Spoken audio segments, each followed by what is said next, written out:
Tantor Audio, a division of Recorded Books, presents The Ex-Spy Who Maybe Loved Me by Christi Barth. Narrated by Amy Hall. Chapter 1. Airport bars the world over look the same. Wyatt Keene knew, because he'd been in what felt like all of them. Sure, this one had a lobster cafe, since it was Portland, Maine, and a bagel place, since it was America. Windows that showed the solid wall of fog that had him socked in, and a U-shaped bar selling the local craft brew. This particular one, though, looked different to Wyatt, because he wasn't looking at every person who walked by as a potential problem, or target, or informant. Because, as of 3 days ago, he turned in his credentials as an undercover operative and, just like that, became another average man. Trouble was, turned out his brain didn't turn off 15 years of carefully honed instinct. So he was trying to be charmed by the lobster cafe across the concourse, trying to not barely sip at his beer in case he had to suddenly sprint into action in a knife fight, trying not to scan each face with suspicion, each lump under a winter coat as a gun. Damn, it was hard. Wyatt took a sip of his shipyard pumpkin head from a glass rimmed with cinnamon and sugar. Not something he would have ordered, well, ever. This had been a deliberate choice, though, to turn his back on old habits, to embrace his new life, to be a normal guy, getting into the spirit of October. Then he used his napkin to wipe off every speck of sugar from the rim. Some things were just too damn much to be borne. Start again. Normal, aka not a spy, guy's approach to being grounded by fog. Check out the women. Solid plan. It'd give him a chance to flirt without an agenda. The pumpkin beer was a stretch, but Wyatt could definitely appreciate a beautiful woman without any second-guessing or effort. He swiveled on his stool. Couples. Families. Woman alone corralling 4 kids that looked as if she was about to lose it. Then he target-locked on a blonde. One that looked like central casting would have served up as a medieval princess.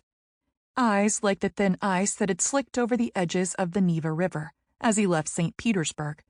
High cheekbones, thin nose straight as a ski jump, and full pink lips. Hair that waved down to graze the tops of breasts barely visible beneath the cream turtleneck and matching long sweater. Yeah, he'd be content to sit here, finish the beer, and keep sneaking glances at her.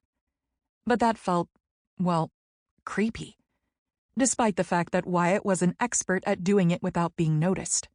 Watching without engaging was a spy's approach, though. So he leaned forward, reached his arm along the bar to get her attention from 3 stools away, then lifted his fingers. Hey there. She double-blinked as if he'd startled her. Are you talking to me? If you want me to, yeah. Wow, Wyatt was not killing it with banter. He was in his head, stuck in the persona of American airport bar guy, when he hadn't even been back to the States in, 3 years? Shit. The whole point was to finally be himself, even if he had no idea who that was. He shook his head. Sorry, let me try again. A single, delicate eyebrow pushed into an arch. If you must. Wyatt got up and moved to stand a polite single stool from her. I'm Wyatt. I'm bored, and you look interesting. Would it be okay if I joined you? Bought you another drink? After an unsubtle up-and-down appraisal of him, she pursed her lips. Interesting? That's what you're leading off with. Not pretty. You're beautiful, sure. Stunning, actually. But I could stare at you like a museum portrait from over there. Interesting's the part that could fix my boredom. That's an excellent answer. You don't even have to bribe me with another drink. She extended her hand. I'm Blake. Nice to meet you. After shaking, he retrieved his beer, slung his coat over the back of the stool, and sat down next to her. I noticed you before you came over. She tapped a pale pink nail against his glass. When you wiped off the carefully paired cinnamon and sugar, besmirching a local brew pub tradition. Hey, I tried it first. Gave it a chance to win me over. It was either wipe it off or not drink the rest of the beer. She leaned close enough that he got a whiff of perfume. The sweetness of pears, patchouli, and some flower he couldn't name. After putting a hand to her mouth, she whispered, I won't drink it either. So you're a woman of taste, not a stereotype. You stereotype women as liking sugar? Whoops. Yeah? And you admit it? To lumping my entire gender together under a single fact? Blake didn't sound pissy, more amused. Wyatt appreciated that she'd called him on it. Minnie wouldn't kick off a conversation with a confrontation, and he sure as hell wouldn't back down from the challenge. I do. Stereotypes exist for a reason. They're rooted in stacks and stacks of examples of people doing exactly that thing. They're the norm. Easier to have a shared starting point when you're cataloging people. But you're willing to make allowances that not everyone fits into that mental cookie-cutter mold? Of course. Call it a shortcut. Men like football, Germans like soft pretzels, women like sugar and shoes. He risked a glance downward. Then Wyatt grinned and pointed at her booties with their needle-thin 4-inch heels. You can't tell me you're wearing those for comfort. One side of her mouth quirked up. They are, in fact, relentlessly painful, even more so because I walked around Manhattan in them all morning. I cede your point. Blake lifted her glass in a toast. He clinked, and they drank. There. They'd found their conversational stride. See? He was back on his game. No need for probing questions, or sly double-edged questions. No need to glance sideways to see if anyone was watching the two of them together with more than casual interest. This attempt at being normal was working. Manhattan, huh? What were you doing there? And please give me credit for not glibly assuming the answer is shopping. Blake choked out a short laugh. You actually get extra credit for being right about stereotypes existing for a reason. Because I did indeed make the trip to go shopping. Loaded up on new winter clothes. Hell, he'd have to do that too. Wyatt had exactly 2 suitcases. More than enough wardrobe for a spy. Not nearly enough for an ex-spy trying to blend into a small Maine town, being seen by the same people every single day. All by yourself? That prompted a slow squint down her patrician nose. I don't need other people to weigh in on what looks right. I know what I like. Agreed. If I had $1 for every hovering sales clerk I've brushed off over the years, well, I'd be Richard Branson rich. She used those delicate fingers to mime a tip of a hat. But to give you credit yet again for apparently reading me like a book, yes, I did meet up with a friend for a long lunch. Which means I apparently couldn't be more of a stereotype if I showed you my designer handbag and admitted that I scored a box of Toysher champagne truffles. Nah, you're clearly too self-aware to be written off as a caricature. Any chance you got those truffles in your bag? That kind of sugar Wyatt could get behind. Sadly, no. Packed away in the box I shipped everything back home in. Home? Where's that? Why should I, a woman who just admitted to traveling alone, reveal that information to you? How do I know you're not a stalker? Wyatt had to bite his tongue to keep from laughing. He was the opposite of a stalker. Blake didn't know it, but she just lucked into having an ultimate bodyguard. Point to you, although to be clear, I wasn't asking for your street address. Just a general city, Ms. I don't even know your last name. Blake's not the most common female name. A dedicated pursuer might be able to track me down in a city. Let me level the playing field, then. Wyatt dug in the pocket of his coat, laid his EpiPen on a cocktail napkin. I'm deadly allergic to fire ants. Now you know my Achilles heel. Fire ants? That seems an odd thing to discover. Oh, Wyatt had a story. Not the true story. How he'd sat through a 4-hour session in his training to test for possible reactions to even the most obscure allergens. And he had been grateful to find out before being bitten by the damn things. Growing up in New York, it wasn't like he had any chance to discover that. An EpiPen had saved his life in Australia and Taiwan. Some overachieving kid brought them to show and tell when I was little. Of course, he spilled open the box. Mass ant chaos. I got bit. Things went downhill fast. My teacher took a chance and used an epi from another kid. Peanut allergy. Saved my life. That was brave. It's illegal to share prescriptions. She pursed lips that he couldn't help but notice were plump and soft. Kissable. Although, I suppose if you hadn't survived, she would have been covered by the Good Samaritan law. Looks like Wyatt had been right. This woman was, indeed, interesting. I was too little to hear chapter and verse on the legalities, but Miss Emma did get an award from the mayor for saving me. What did you get? There was a twinkle in her ice-blue eyes that said she was having fun with their banter, too. For almost dying and bravely soldiering on. Hell, what would be an appropriate present for that? He'd fallen into the classic trap of offering up a lie that he couldn't follow through on. But when in doubt, stick with the truth. He'd had a go-to reward growing up. A trip to Serendipity for a strawberry field sundae. Cheesecake, strawberry ice cream, strawberry sauce, and whipped cream. The side-eye Blake gave him was sharp enough to etch glass. And yet you wiped off the rim of sugar from your beer? Trying to impress all the airport ladies with your manliness by hiding your sweet tooth? Trying to respect all the hard work of my dentist. Wyatt grasped the hem of the navy crewneck sweater layered over his white Oxford. But I can strip down and flex, if you want to be impressed. Blake ran a hand over his biceps, squeezed. Then she squeezed out a cat that ate the canary smile. Clearly, that's a generous offer. It seems unwise these days to cause a riot in an airport, however, which would be a very real consequence of unveiling these things. I'm going to make the difficult sacrifice and request that you leave on your shirt. Beautiful, pragmatic, and unselfish, he joked. Who are you? She bit her lip. Her gaze shifted over and down. If Wyatt had to teach a new agent how to recognize signs of something shifty happening, he'd show a pic of this moment. I don't want to say. Okay. Wyatt started to get up. Guess he'd read everything wrong. Wow. 3 days off the job and he was already getting rusty.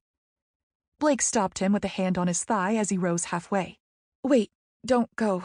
I wasn't shutting you down. Yeah, he stayed half standing. Wyatt didn't want to push himself in where he wasn't wanted. It wouldn't be worthwhile for either of them. Then you faked it well. Sorry. I'd truly like to keep talking to you. I just don't want to, well, reveal anything personal. Sitting back down, Wyatt cocked his head to the side. So he had read her right. The interest was mutual. His professional pride would remain intact. Not that it mattered anymore. Without any comprehension of her request, he stuck to the teasing tone they'd been using. Even though I just told you the one surefire way to kill me? After an audible in-breath through slitted lips, Blake nodded. The timing is regrettable, but yes. Gotta go with why. Look around. She waved her arm at the few others along the bar, and the clumps of people in chairs and lined up against the wall, almost all with their faces glued to their phones. In an airport, you're in between everything. Work, family, vacation, interview, funeral. You're in this weird bubble away from all of it. And that's what you need right now? To be away? It'd be nice. To shrug off the impending stress and responsibilities for a bit longer, yes. Talk about ironic. Here Wyatt was trying to be real for the first time in years, and she wanted him to keep pretending. It was no skin off his nose. Probably easier for him, all things considered, to slip into one of his well-used personas. Like pulling on a fleece sweatshirt. Comfortable. No problem. I'll play along. Who do you want to be? With that mysterious half-smile/head tilt women seem to master by puberty, she asked, Who do you think I am? Ha. He'd learned before he could shave that any question like that spelled 8 kinds of trouble. That's a loaded question. If I guessed right, I'd spoil your last burst of freedom. If I guess wrong, well, I might insult you. Or embarrass you. You're right. But I did want you to guess. How's this? Reaching forward, she nipped 2 cocktail napkins out of the plastic holder. Write it down. Once we board our planes, we can read them. Get a final laugh from each other. But too late for the reveal to have any, well, real impact. Sure. Wyatt clicked back into work mode and realized he hadn't successfully clicked out of it yet, because he'd been cataloging little things about her throughout the conversation. Her dignified, expensive clothes, pricey but not pretentious jewelry, that faint scent that made his balls tighten, precise, educated, witty speech. No doubt at least a master's degree under her belt, if not more. Not a bored trophy wife who'd slipped off her rings for some freedom and dalliance. Maybe someone who owned her own business? She certainly knew her own mind. Nah. This was supposed to be fun, so that's what he'd give her. Quickly he printed, "I think you're remarkable, and if we had the chance, I think you're the woman I'd enjoy licking until you scream." It was tempting to keep going, to thank her for easing his transition into civilian life, to thank her for being twice as interesting as he'd hoped, for at least starting to distract him from the constant worry that someone might attack him, even now that he was out of the spy game and in a jet port. What even was that? A holdover name from the Pan Am era? In calm, quiet, bucolic Maine. It'd require too much explanation that he wasn't allowed to divulge, and it wouldn't fit on the cocktail napkin. Wyatt folded it inside out, then into quarters. She tucked it in her wallet, and he did the same with the one she'd folded into an origami fish? Cute. The stem of the wine glass bobbled between her fingers. Trust me, it isn't revealing too much to say the one thing I've never been accused of is being cute. Yeah, Blake was classy and elegant, hard to picture with a bow in her hair or in cut-off shorts. Or maybe imagining those long legs in shorts would be a good way to go to sleep with a smile tonight. Wiping his hands across the bar as if clearing a slate, he asked, "So, if money, talent, and time were no object, what would you want to be?" "Oh, that's easy, if my talent or lack thereof isn't a factor. An athlete." He ground out a harsh mimic of a buzzer. "Too vague." I wasn't done. Unspooling a good story takes time, proper setup, building anticipation. As she rolled her hands, Blake jerked her head toward the wall of fog out the window. After all, we've got the time. And he wasn't at all sad about it. Sketching an air bow, Wyatt said, "My bad. Go on." "I'd want to be an athlete on the U.S. Olympic team. Not at the medal ceremony, although for the sake of this fantasy, it should be assumed that I win gold." She tapped her sternum, right where a medal would dangle. "Obviously. I thought that from the first moment I saw you." Then Blake slowly extended her arms wide. "But I'd belong to this throng of absolute kickassery.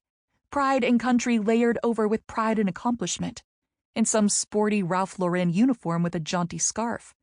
Knowing that I was sharing the experience with athletes from all those other countries, who'd suffered and worked the same as me, and that I was a part of the whole world coming together at once.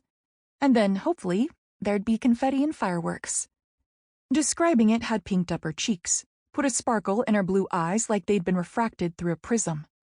Wyatt wanted her to keep going. Maybe a moment-by-moment walkthrough of whatever race or routine earned her that gold. Because then he wouldn't have to talk. He could just sit back, sip his beer, and enjoy watching her. Instead, he gave a slow clap. "That is one hell of a well-thought-out fantasy. Kudos." "Thanks." Her lids lowered, revealing a light brown shadow that shimmered in the overhead fluorescence. "I may have been refining it since the first time I watched the Olympics." "Mine's not as elaborate as yours, but yeah, it's something that's rolled around in my head since my first basketball game. Shooting guard for the Knicks, standing at the center line of Madison Square Garden. Arms still up, wrists flicked, watching my half-court shot swish through the net." "Through the net. Is that lacrosse?" Pale pink lips pursed to one side. "Or are the Knicks a hockey team?" Huh. It didn't take any of his operative training to see right through her ploy. "Nope." Wyatt rubbed the nape of his neck, stiff from 4 airports in 2 days. "You're setting a trap to see if I'm an old-school sexist. Not gonna work. I'm guessing you've been insulted before by some idiot?" "Many times before. The most recent was just last night." Blake crinkled her nose as if a skunk had just curled up in her lap. A condescending Wall Street type of an idiot trying to impress me with a Monkey 47 gin martini. He saw me look at the baseball playoffs on the bar TV and thought he could score by offering to take me to an event with some real action, at which point he launched into a 5-minute monologue on the basics of basketball. Why didn't you walk away? Outrage flared her eyes wide. I was waiting for my French 75. It was exquisite and worth the wait, especially when he visibly deflated when I told him that I used to routinely beat my brother in horse. Well handled. If he had been there and seen it go down, Wyatt would have paid for her drink in appreciation. Was that true? Guy got what he had coming to him. I'm just curious. Oh, yes. She leaned closer, wafting that perfume at him again. This time, he wondered if it was on purpose, if she was flirting without words, which he'd be fine with. What I didn't mention is that I'm 3 years older than Fitz, so there was a while when I topped him by 4 or 5 inches. Once his growth spurt kicked in, I never won again. While Wyatt laughed, the bartender reappeared. Last call? Can I get you folks anything else? Blake swiveled to look out the window, or more specifically, at the window, since the darkness and fog obliterated any chance of seeing even an inch past the glass. That can't be a good sign. The bar closing and still no update on the weather delay. Probably not. I'm no fog expert, though. The bartender's head jerked up as a glass shattered at the opposite end. I'll be back in a minute. Blake's hand loosely curled around the stem of her empty glass. Wyatt gave in to temptation. He had to know how her pale skin felt, even if only 2 inches of it. No secret agenda, no doublespeak, no using her, no split attention, listening for suspicious chatter or even more suspicious silence. Just the simple enjoyment of touching this beautiful woman. Hell, he'd earned a moment of basic happiness, hadn't he? Spending the last 15+ years devoting himself to saving the world, one piece at a time. Putting any personal life completely on hold. Risking his life, getting shot, burned, stabbed. That entitled a guy to seizing the moment to almost hold hands, right? So Wyatt covered her fingers with his own. Buy you another round? Thank you, but I shouldn't. Need to keep a clear head to go nowhere and do nothing? He teased to hide his disappointment. The opposite, I hope. Blake laid her other hand on top of his. Then the speakers crackled again. All remaining flights are grounded until tomorrow morning. Please check with your gate agent about the possibility of accommodation vouchers. A low grumble filled the jet port. That's that. Wyatt beckoned for the bartender. I'm sure as hell fortifying myself with another before standing in line for an hour to be bussed to a flea bag. What if you didn't have to? A flea bag's better than scrunching myself across 3 molded plastic chairs. Blake leaned over again. This time, he knew the closeness was intentionally flirty, because her warm breath puffed against his ear as she whispered, I have a hotel room already. Surprise had him jerking away to look at her. How? As soon as they announced the fog delay, I popped onto Expedia and booked one, just to be safe. Way to plan ahead. Back in the old days, like 4 days ago, Wyatt might have done the same, depending on the urgency of the particular mission. But tonight he'd been attempting to be Joe Average, a guy who didn't anticipate the worst and plan for it. Still, in a breathy whisper, she asked, How would you feel about sharing it with me? Wyatt didn't know how to interpret her offer. They'd been talking for, what, all of 10 minutes? Was she really taking pity on a stranger and offering him the second bed? Or did she want him to share her bed? Either way, his answer was yes. But the last thing he wanted to do was make the wrong assumption and end up making her feel uncomfortable, or worse, unsafe. I'd like that. How about you lay out the ground rules, though, before we budge from these stools? Blake winced, rubbed at her temple with 2 fingers. The point of a fling is not to have ground rules. No real talking, no real information exchanged, simply no-string sex. Yeah, he was ready to freaking vault off that stool now. I'm on board for no-string sex, as long as that's what you want. Aren't you the perfect gentleman? Thank you for the stipulation. It just proves that I made my choice wisely. Wyatt threw a handful of bills on the bar. Didn't count them. Didn't care if he accidentally tipped a Franklin on 2 drinks. We can get our updated flight information at the hotel. No need to wait in line. No need for a car either. It's connected to the jet port by an underground walkway. One of those moving sidewalks that I could outpace even on crutches. He stuffed his EpiPen back in his jacket.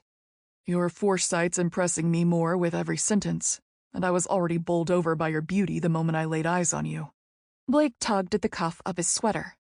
I was serious. No need for compliments or, well, wooing.